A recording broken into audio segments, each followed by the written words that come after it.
We all know learning isn't constant. Some things get lost in the mix, whilst others seem to really land well. Some things are always remembered, whilst others are lost. It all comes down to the peak and end rule, and that is what we're looking at in this video.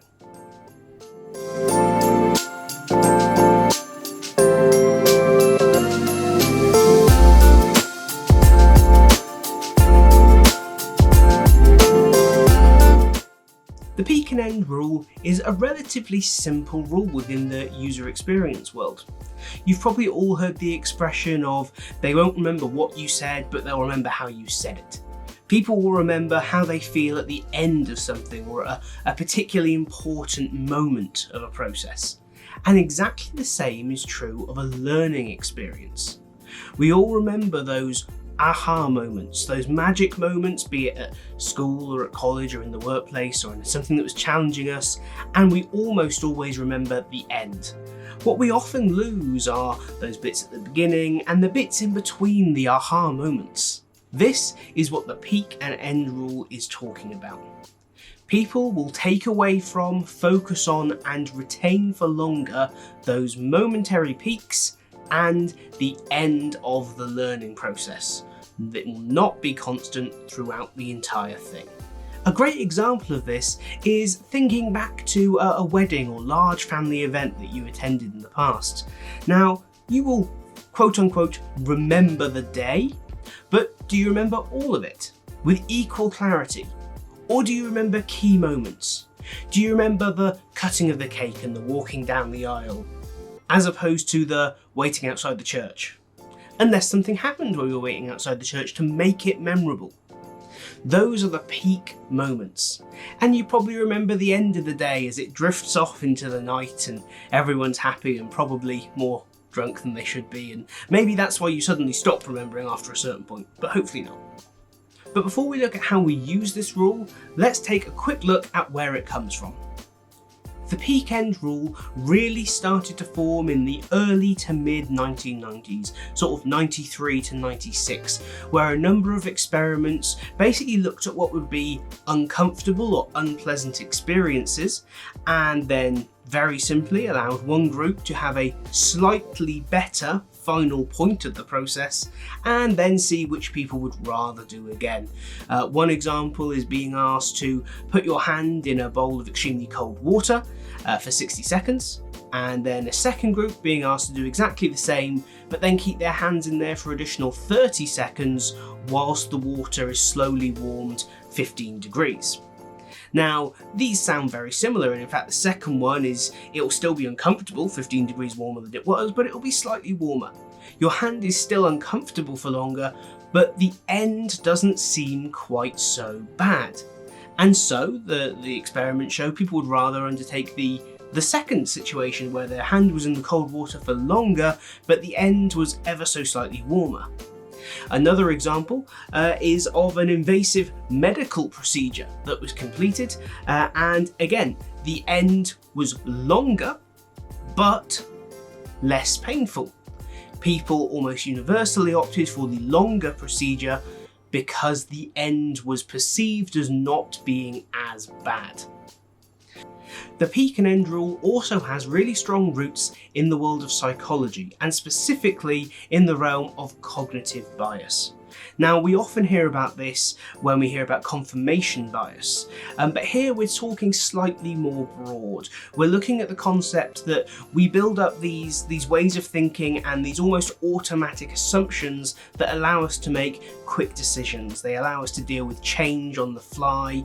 Really, they are required for us to be able to operate in a modern world. We often hear that assumptions are universally bad, but we simply couldn't function without them. And over time, these become what are called cognitive biases. And that means we tend to stick to them unless we're given a really good reason not to. And this is where the peak and end rule lives. We feel we are more comfortable with that slightly warmer water at the end, and therefore the logical argument of, but actually you're uncomfortable for a longer period of time there, doesn't come into it. And you can see this when you try and discuss politics or religion around the dinner table at Christmas, right? A logical debate doesn't come into it because everyone around that table will have a cognitive bias, or whether it's faith or a political belief or an ethical standpoint that they are unwilling to assess in a logical way. That is what the peak and end rule is all about. Luckily, we can tap into this rule to make our learning processes effective and impactful. So, let's look at exactly what you need to do to make the most of the peak and end rule when designing your learning content. Create a user persona for the audience that's going to go through this learning experience. Now, if you have a really broad audience that's quite diverse, consider creating more than one persona to try and capture as much of that diversity as possible. Next, you need to map out the key stages of the learning experience. What's going on in them? What content are they looking at? What challenges are they facing? What decisions are you asking them to make? Next, you need to move from the lens of a learning designer, an instructional designer, an LXD, and switch lenses over to being that user. Adopt that learner persona and go through that process and really map out, where are the peaks? Where are the troughs? What does that end look like? Does it stick with you? Emotionally, do you connect with it? Look for the moments where you want there to be a peak and ask yourself, is there? If it's not there in the raw content, how do you add it in? Now, the quickest and easiest way to add a peak is to introduce some level of emotional attachment to this section.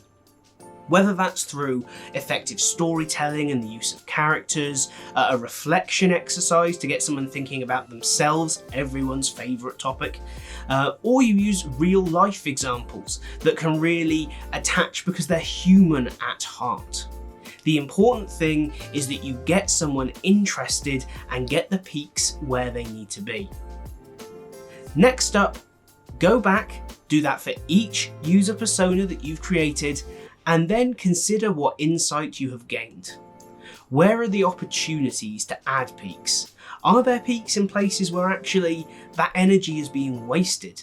And if so, how can you remove the peak without hiding the content? How can you maybe move that peak to somewhere where it's more useful?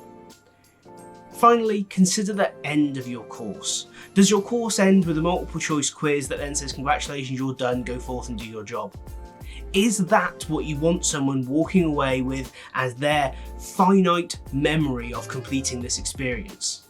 Is that the message, you've passed, go and do your job? Or is the message, here's the next step, here are future resources, here's the next course you need to take, here are key considerations to take with you over the next 30 days, here's a challenge to go and complete? That end piece is just as important as each and every peak within your overall learning experience. It's really essential that if you're going to use this, that you map it out properly. This isn't something you can guess or use your opinion on. You need those personas, you need an accurate content map, and you need to take the time to adopt the lens of the user. Once you've done those things though, identifying where and when you want a peak and identifying how you can add it become much easier. So that's the peak end rule. Deceptively simple, but really challenging to implement. It takes time, it takes practice, and really there are no shortcuts.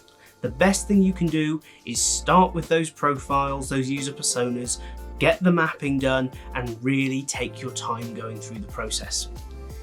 If you already do this and you've got any top tips, let me know in the comments. And if after this you give it a go, let me know how it goes. I'd love to hear about it. We're going to be doing more of these UX for ID videos in the future, so if there's a UX rule or law that you want us to explore, just let me know. Before you do go, consider subscribing, and please, if you enjoyed this video, hit the like button. If you didn't enjoy this video, try watching it back at 75% speed. Maybe you'll like it more.